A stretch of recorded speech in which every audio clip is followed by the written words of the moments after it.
Recorded Books presents an unabridged recording of the Memoirs of Ulysses S. Grant, Part 2, narrated by Peter Johnson.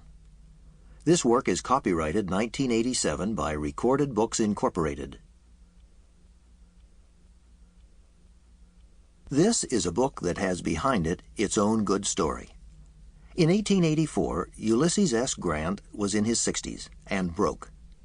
His recent career as a railroad president and stockbroker had come to an abrupt halt when his brokerage business failed amid disastrous reports of illegal transactions. He was bankrupt and heavily in debt.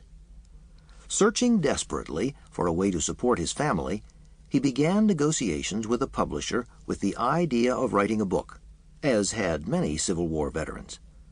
By the late summer of 1884, Grant was close to a contract with the Century Company when he was approached by his friend Mark Twain. This friendship, according to Grant's biographer, William McFeely, had always been seen as slightly bizarre.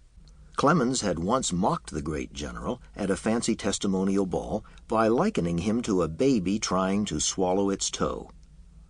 But the two Midwesterners actually had much in common, including their disappointment in America as the promised land and a fear of their own gullibility in the hands of charlatans and fakes. Twain had just founded his own publishing house, in what he felt was self-defense against unscrupulous editors, for Huckleberry Finn, and, aghast at the paltry sum offered by Century, he suggested that Grant allow him to publish the memoirs. So, Ulysses S. Grant, in pencil on lined pads of paper, began writing, just as he learned he had cancer.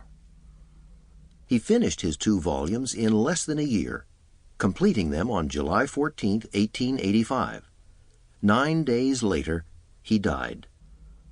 The last months he worked in incredible pain and under the influence of increasing doses of morphine, but sometimes managing to dictate up to 10,000 words a day. Reporters besieged his New York home, waiting for the inevitable word of the general's death.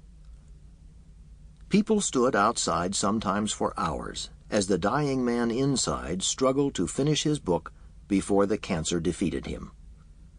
It was published with phenomenal success, selling twice as much as Huckleberry Finn and bringing ultimately to Julia, Grant's widow, almost $500,000. This portion of the Memoirs of Ulysses S. Grant begins with the inauguration of Abraham Lincoln and the firing upon Fort Sumter in April 1861, and ends with Grant. Sample complete. Ready to continue?